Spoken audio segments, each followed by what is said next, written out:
ለምንድነው እዛም ትክክል እዚህም ትክክል የምንለው ለሚለው ነው ይሄን ቪዲዮ የሰራሁት። እዚህ ኮሜንት ላይ እንደምታዩት ሁለቱንም ላይክ ያደረኩት እኔ ብላለች ዙዙ ኢብራሂም ማለት ነው። ምን አለ መሰላችሁ ስሌትና ስሜት የሚባሉ ሁለት የተለያዩ ነገሮች አሉ።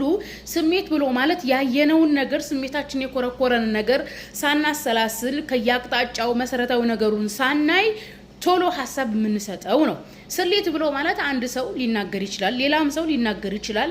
ሁለቱ አካላት የሚናገሩትን በደንብ አዳምጠን ግራ ቀኙን አይተን መሰረታዊ መልእክቱ ምንድነው፣ መሰረታዊ ይዘቱ ምንድነው፣ ተፈጥሯዊ ስነ ምግባሩ ምንድነው የሚለውን አይተን ሐሳብና አስተያየት ለመስጠት ወይም ለመረዳት ስንሞክር ስሌት ይባላል። ነገር ግን ሁለት የተለያየ ነገር አይተን ሁለቱንም ትክክል ካልን ስሜታዊ ይባላል። አብዛኛው እዚህ ሶሻል ሚዲያ ላይ ሲጀመር ኮንቴንት ክሪኤተሮች ስሜትን የሚኮረኩር ነው የሚሰሩት እንጂ መሰረታዊ ስነ ምግባር ላይ ወይም ተፈጥሯዊ ነገር ላይ ቆመው አይደለም። ኦኬ ተፈጥሯዊ ነገርን ወይም መሰረታዊ ስነ ምግባር ላይ ቆመ ብላችሁ ራሳችሁን አዳምጣችሁ ግራ ቀኙን የምታዩት ከሆነ ጥቅምና ጉዳቱን የምታመዛዝኑት ከሆነ ምን መሆን ያለበት መሰረታዊ የሰው ልጆች የስነ ምግባር ግንባታ ላይ ምን አፌክት አለው እንዴት ነው ማህበረሰቡ ያወረሰን የሚለውን ነገር ስታዩ ያ ራስን ማዳመጥ ስሌት ላይ ለመድረስ ያግዛል። ግን ከመቅጽበት እንዳየነው ሐሳብ የምንሰጥ ከሆነ ይሄ ስሜት ነው። ስሜታችሁን ተጠንቀቁ። ስለዚህ ያንንም ትክክል ይሄንን ትክክል እንድንል የሚያደርገው ምንድነው? ይሄ ስሜት ነው። ስለዚህ የስሌት ሰዎች ሁኑ ለማለት ነው። አንቺ ብቻ አይደለሽም። ብዙዎቻችን ሶሻል ሚዲያ አፌክት ያደረገ ምንድነው? ስሜታዊ ሰው ነው ያደረገን። በቃ አጥፊ ያድርጎናል።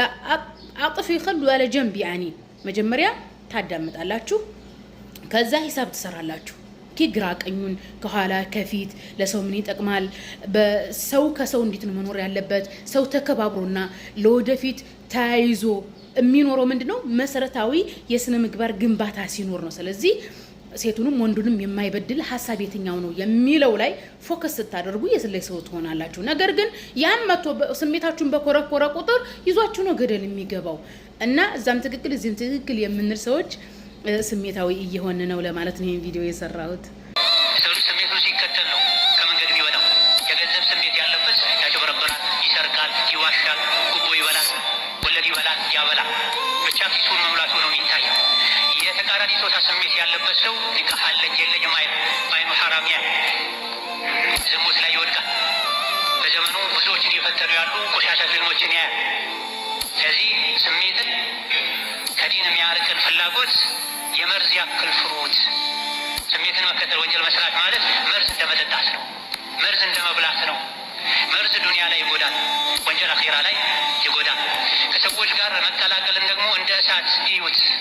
እሳት አስፈላጊ የሆነው ያክል ነው የሚቀረበው የሚሞቀው።